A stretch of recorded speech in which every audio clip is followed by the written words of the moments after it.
Hi, I'm Henning from FlippedNormals, and in this video I'm going to be showing you my approach to texturing characters in Mari.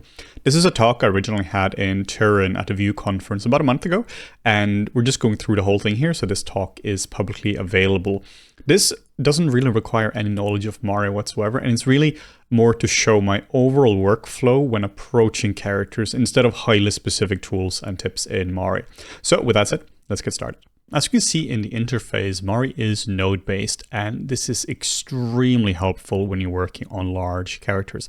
Not just is it easier to visualize, it's just easier to reuse different nodes as well. You can make a node, for instance, up here, and you can just reuse this in 200 different places if you want to. And if you change this one here, it's just going to update in other places. So nodes are extremely powerful when it comes to texturing.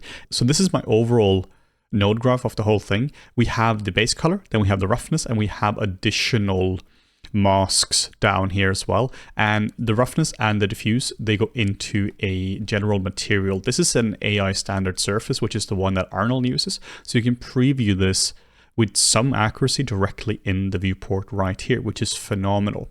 So this video is going to be in a few different parts. We're going to be going through my overall workflow for painting, which is the core thing for everything. Then we're going to be going through my base color, the teleport masks, the roughness, and some additional masks as well. This is a workflow you can use in a professional VFX studio, and this is one I've used many times on a bunch of projects before. So we are going to be starting off with my overall workflow for nodes. This is going to seem a little bit complicated, but trust me, once you get a hang of this, this is very simple. It's equivalent to having layers in something like Painter, where you have a fill layer here and you have a fill layer on the bottom, which just will have different colors. Maybe this one here is one color, this one here is another color, and you just want this to be the base and have something that is being masked out at the top. So we're simply just masking out this one here and we're painting in this one. So layers are a lot simpler to use than nodes, but they're a lot less flexible. So the workflow here is essentially the same, just with a few more nodes enabled. So what we're doing is we're hitting the tab key and we just type color, and this is going to give us a constant color like so. If you hit the F key, you can just zoom in right away on this. So this is going to be the background. So we are going to go in here and just give this a general background color like so. Make sure this is filled in all the way. If you go down here, it's going to fill with opacity. We're just going to fill in this all the way. So just find something that you think would work as a background color. Then we hit OK, and now we have it right here. Control C, Control V to copy paste it, and we can make this be the top one, which is going to essentially it's going to color the whole thing. This is the one we're going to be coloring in. Then we select the top and the bottom, hit the M key for merge, and this is going to create a merge node for us. You really need a merge node so that you can blend these two together. So if you now were to view the merge node, you can see that this is going to be displaying only the top one, which looks like this. So we can just go in here, we can change the color. The advantage of this workflow is that you can really change the color and values of these nodes at any point. Then we are going to be hitting the P key, and we are just going to enable the raw data, just so we make sure this is a pure raw data node. We go to color, and we again just make sure this here is indeed filled black. This means that whatever we plug in here into the mask, it's now going to entirely disappear. So we're not going to see only the background node. So plug this into the mask, and now you can see again, this is exactly the same as this one. So we are only seeing the background node now. The advantage of this workflow is we can now just straight up paint in the paint node, and we can bake this down with a B key. And now this has indeed been baked down. If you want to see this in 3D space without just it being flat, we can hit the tab key, type BRDF, and we can now plug this into the diffuse slot, and we can just click here. Like I mentioned, nodes are a little bit more complicated to work with, but once you've set this up and you understand the setup, it's really flexible. So the gist of this whole workflow is we can now paint in the paint node, which is right here, which is plugged into a mask. And this means that we can now make this area here brighter. This looks trivial, and this looks like a simple little thing that obviously you can just paint this in. You could of course just have a paint node and just paint in whatever colors you want to. But the advantage of this workflow is that we can now change the background color at any point. Just go here, we can just change this. So instead of having to go in and grade everything now, we can simply go in and just change the color and the values. If you're painting everything in one simple paint layer, you will have to go in and use tons of grading nodes or painting over all this kind of stuff. But this is really easy to work with now. Also, The second advantage is that we now get a mask, and this mask can be reused in tons of different places. So let's say that this is a character where you're constantly painting areas like the eyes or ears and different channels like the specular roughness, the diffuse, and just tons of areas you need to use the same ones. You can paint a mask once and you can keep reusing them. So if you want to change your color, you can very easily do that without any trouble. This again sounds trivial, but it's a really, really, really powerful workflow. And this is one we're going to be using throughout the whole video now. So let's delete all of this. And then we're going to be going through my main node setup right here. The next thing I want to talk about is how to project images. This is something you're going to be doing for basically every single character, and it's incredibly powerful. Click the image manager. We can just dock this over here, hit the pin key right there. And now this is pinned, so we can just drag images in here directly. We can find some images in the Explorer. These are just some really quick images I took of myself and just did a super quick grade in Photoshop, but they work pretty well. So we are just going to be killing the window, and then we are just going to be using the window up here instead. So what we can do now is we can use essentially the same workflow as we had before, where we can have a base color here. Often I prefer to make this a really extreme color so that you can see which parts you projected on. In this case, we're just going to make this pink, and then we are going to kill these nodes and then hit the P key, and then we just want this to be a transparent node. So we have something just to draw on top of or paint on top of. Remove raw data, and then we can just plug this into the over, and then we can simply start to project the images. So simply take the image, drag it out like so, and we can now go to the side view, and we can now straight up start to project this. You can of course do this in other software as well, but the advantage here is that you can warp this to a degree that you can't really do in other software. So now, for instance, we can just straight up start to paint this in like so in areas you want to. Like so. We can just make this flat so it's a bit easier to see the exact texture. We can also just hit stamp as well. This is going to stamp down the whole thing like so, and we can just start to move this around, and now you can see my really nasty graded skin right here. We can use the warp tool and we can just drag this out over the whole character, and this is really powerful because now we can start to really warp this around like so. I really, really, really like this feature because the way Mario works is we have a paint buffer. We aren't actually painting directly on top of the surface. We're painting on a glass pane almost. We can also add more resolution to this, and we can just drag this around. A little tip, you can just select a point, hold on the control key, and anywhere you can just drag this around like so. So this is a really, really handy way to project your textures. You can toggle the grid as well to see this, and then we can hit the B key to bake this down, and this is going to be incredibly nasty, but it's it hopefully shows the approach to texturing.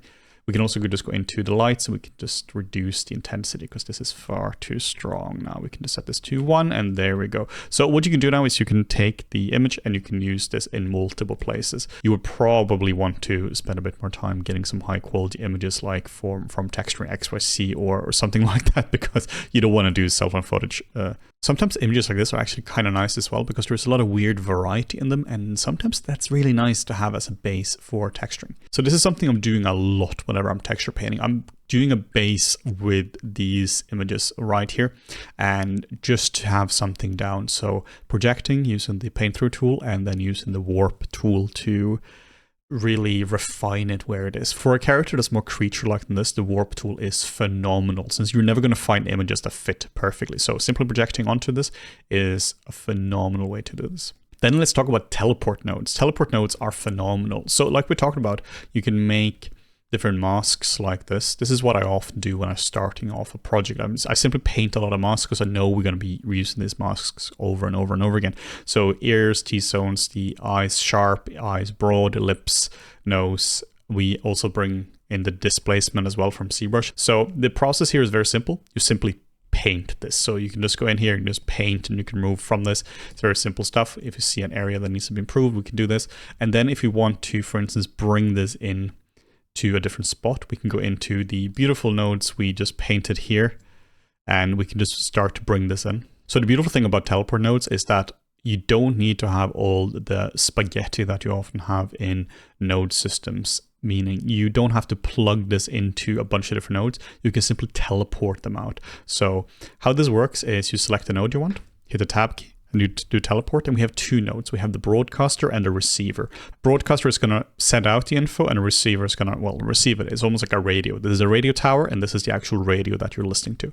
So broadcast here, and we can just add this to the node, and then we can type, for instance, mask nose. And then in another area, we can go down here now. We can go maybe to the nodes that we just had.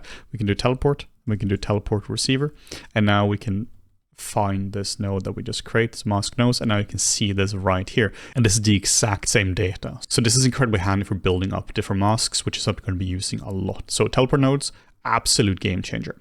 Now let's go over my overall workflow for texture painting, anything like this. In this case, we are dealing with the base color. So I often start off with a projected base like this. This is using better images than what I just showed you, but this is still exactly the same process. You're just spending some more time on this, and you're really just trying to make sure this is a bit better. I'm just going to make a BRDF material here as well, just so we can see this in 3D space a bit easier. So we can just plug this in right here like this, and we can just see this by hitting the 1 key like so. So you can see what this looks like.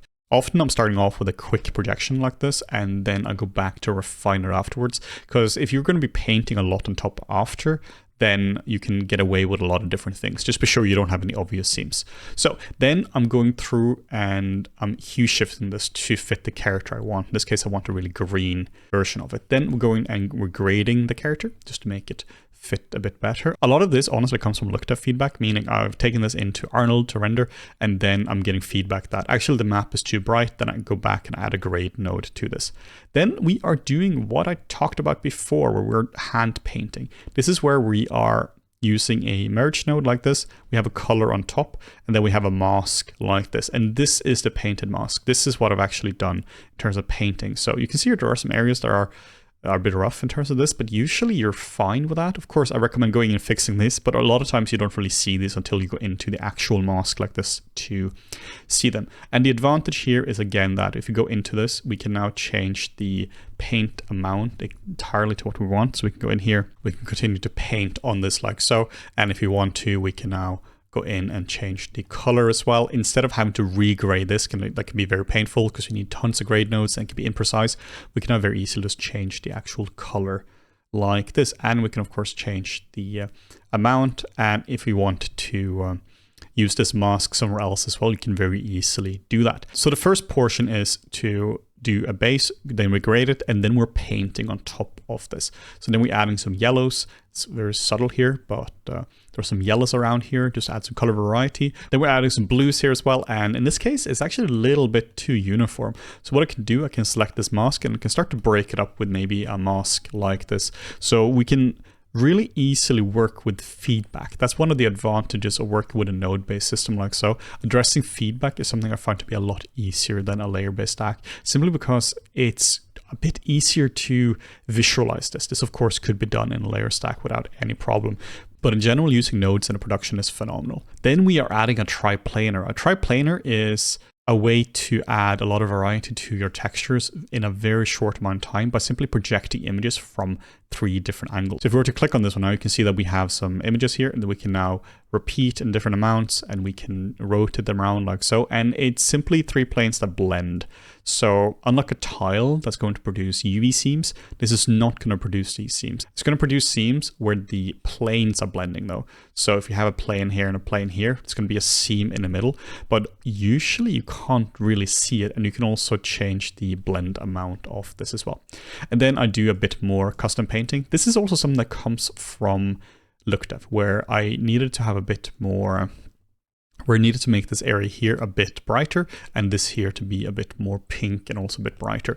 And you can see that it looks a little bit rough in the actual painting, but in LookDev it actually works, which is incredibly important to keep in mind because it's so easy to be focused entirely on what your flat color map looks like, instead of being holistic about it and thinking about what does the final result actually look like with lights and motion blur and all sorts of stuff in shot. And then I'm going over and I'm adding a bit of the displacement map into it. As you can see, this is a simple teleport node, which is what we used before. So I can simply import this in one spot and I can grade this up. And we're just adding a little bit of displacement into the model. You got to be careful with this because this is going to very easily make the character look dirty, which is not what we want. We just want to help the displacement a little bit like this. A lot of people really recommend against putting ambient occlusion, cavities, and all this kind of stuff into your textures. And there is an argument to this, but it also just helps it a little bit. It's a bit of a cheat, but sometimes it can be really nice to do this. And also in characters like this, which is more of an ogre character, he's supposed to be a little bit dirty. Having some dirt in your wrinkles and pores can actually just help sell the look as well. Then we're using texture overlays. This is when I'm deliberately going over the whole character to break it up. You can of course get a lot of variety just with hand painting stuff, but honestly you need some texture overlays just to break this up further. So here you can see that we are using tiles. Tiles are fantastic because they allow you to really quickly just add a lot of variety. You can see though that there are seams here, and that is a problem, but honestly oftentimes you can't really tell, particularly when we start to blend it. You can see here now that yes, you technically can see it if you know what to look for, but when you're looking at the character like this, you really can't see what's going on. And if you can see it, then you can go in and fix it. But using tiles like this can really help to bring in lots of variety. You can set this to soft light or overlay or screen, and you can just start to blend this in like so. This is a marble texture I got from textures.com years ago, and marble is surprisingly effective at looking like skin with the correct tile amount. And then you can see we're still painting a mask because we don't want this in certain areas, and this is a mask we could again reuse. So we're really using the same workflow as we had in the painting example over and over and over again, where we use a merge, then we are painting this out with a paint node going into the mask. Then we are continuing to add additional nodes into this. This is another marble node, which is really handy. It just allows me to get a lot of variety. You can go in and you can grade this up and down, and you can just get a bit more variety into this. And then we're just adding one more image like this. In this case, this image here is something that I straight up painted on top of it. So this is not a tile or anything like this. It is simply painted with the painter tool just to add a bit more variety in certain areas. You can see here we have a bit more grunginess in these specific spots. And then finally, for the color map, I'm going to integrate this map a bit better with the sculpting. So the zebra sculpt has a lot of pimples and blemishes and such. So what I'm doing is I'm simply polypainting a black and white mask in ZBrush that I'm bringing into Mari. So this is where all my pimples are. And then I'm simply adding a lot of variety to this. Integrating the sculpt with what's happening in Mari is really beneficial because then you're thinking holistically about it. You're not just thinking about the texture map and the ZBrush sculpt. You're really thinking about the whole thing as one asset. And this just adds a bit of variety. You can't just paint this, so you have to paint and sculpt this at the same time. And now if you look in the pure BRDF, you can see that this now looks like a nice, simple color map. There's nothing too fancy about this. It's a fairly methodical workflow that you can keep refining over and over again. And I highly recommend, again, that you bring this into Arnold or your look dev solution as quickly as you can, so that you can see this in shot. This all goes into the color channel right here, and I also have a broadcaster here as well, which allows me to use this entire channel in a different spot. Next, let's talk about the roughness. The roughness is almost entirely made out of teleport nodes and the node setup we had in the beginning when I was painting. So we have a base color, which is whatever this is. Then we have one that's darker, and then we paint over, and then we have a receiver, which is just the nose in this case.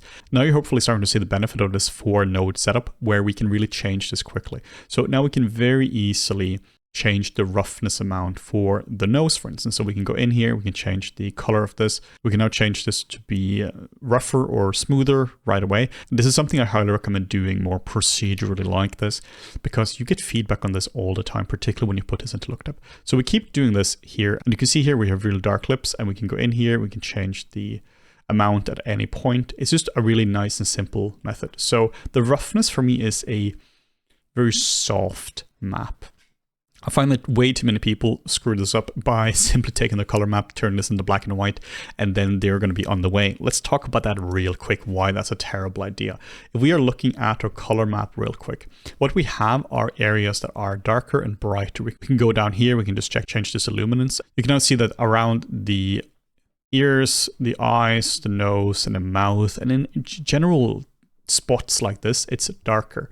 If we simply convert this to black and white map and use this as a roughness map, these areas here are going to be smoother, meaning they're going to be shiny. And areas like this are going to be duller, simply because dark means smooth and bright means dull.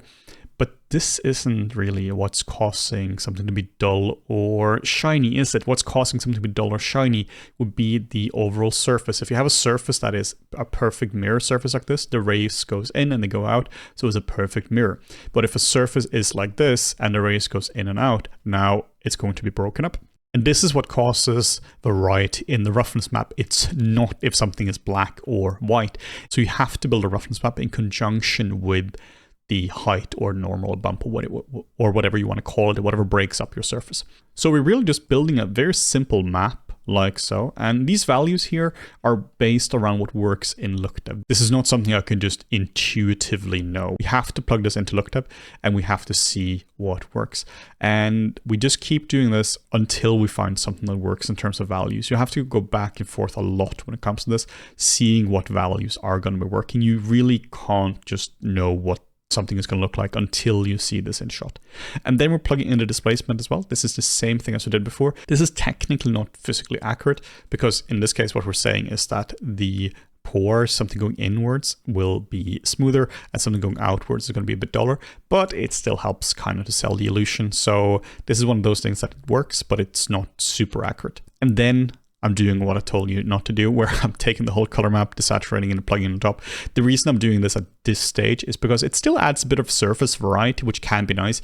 You just have to know what you're doing and you have to test this out. Often you can just go in here, you can just change the intensity to something really low, just so you get a bit of breakup, but you don't get the full spectrum. But in this case, regardless of that, it's still my painted maps here from the teleport nodes that are doing the heavy lifting. So often, this is what a full roughness map for production looks like. You can really get away with a lot of things if your sculpting is nice or if your high frequency is nice. And then I'm doing the same thing for additional maps as well. This is where I'm tiling a nice bump map around or null map in Arnold, and I just need to have a mask for it so that it doesn't go over the eyes or the lips. So we're just painting this in the same way, and this doesn't take a lot of time at all. We're using simple teleport nodes here and just bringing these in right away, and we're doing the same thing for the SSS amount because I need to have less subsurface in certain areas. In this case, I want a bit more on the lips and on the nose, and we want a bit more here, and we want a bit more on the ears, and we can just really control this and a bit less on the T-zone because this is where bones are. Then we export this out. So we can very easily change the value of these ones once we see that we need more or less SSS or more or less spec in Arnold. And then as the very last thing, I'm going to be showing you how I'm doing high frequency in Mari. For this character, I did do this in ZBrush, but doing this in Mari is also really powerful, particularly if you're in a production. So what I have here is a simple standard surface. Just hit the tab key and type standard surface, and then just hit enter. We have a standard surface. I've only changed some slight things here, like you can change the roughness, so this isn't super shiny like this, so it's a bit easier to see what's going on. And we can also just change the color a little bit. And then we go all the way down to the bottom and we change the bump weight to 1, and we can change the bump mode to accurate as well, though this makes it a little bit slower. Then I have a paint node, which is filled in with gray, and we have a bump channel as well. So this is very simple. Material, channel, and a layer. Then I'm using the FlippedNormals face kit, which has a really nice image like this that we can use. And then we can simply just start to paint like so, and you can see how nice this looks already. We get pretty much instant nice pores this way. Now, you need, of course, a really high quality map like this. Again, this is why I'm using the FlippedNormals face kit for this. Then we just warp this around, go over here, you can warp this like so, enable the grid again, make this a little bit less, and we can just drag this into position like so. And again, since we are painting on a glass pane, the paint buffer, we can erase from this as well, and we can keep warping, keep moving the camera like so. Then we hit the B key for bake, and hey, we now have high frequency in this area like so. So this is a really powerful way to do high frequency. You can also, of course, do tilables as well, which is really useful. But in this case, I'm at least making a base with this map. So we can just go in here, we can just paint this in, and yeah, just making sure this here is properly done. So I'm just going to be spending a bit more time just doing this. This is really just for demonstration purposes. This is something I would be spending a significant more amount of time on when I'm doing this for a real production or for my own characters. So just going in here and just painting this in and just trying to make sure this looks really nice. So the advantage of doing this in texturing is if your model changes, you can very easily transfer this from one model to another. If you do this in ZBrush and your model changes and you have 100 million polygons, it's really difficult to work with. You can also see how fast it is to simply project this along as well. So using alphas in ZBrush is obviously fast, but here you can really just paint the whole thing over. You can do something similar in ZBrush, but you really don't have the warp tool to the same degree. And in ZBrush, this is based on your poly count, while in Mari, this is based on texture resolution. And all computers in the world are going to be able to have more texture resolution than poly count. So you simply just get a lot more resolution out of this. So simply doing this, you get a lot more high frequency details into your characters really fast. Now, as a last thing, Mari has a really nice non-commercial version that you can really use for learning and for creating really cool characters. There are some restrictions, but these restrictions are honestly quite trivial compared to some other non-commercial versions out there. So you can really easily paint high quality characters with this version here. So it's phenomenal for learning. So if you're interested in really making high quality characters for VFX production, I highly recommend Mari. For VFX, Mari is used a lot. And one of the reasons is because of flexibility with nodes, but also just the pure power you can get from Mari, which you really can't get in Painter to the same degree. Both tools are phenomenal, and it's not really a versus here. It's not really a fight between which one is best. They're both fantastic tools for different purposes, but I really like Mari. I use Mari a lot for my personal use, and it's just a powerful and flexible tool. So I really hope you enjoyed this video. Let me know what you think in the comments, and let me know if you want to see more Mari content in the future.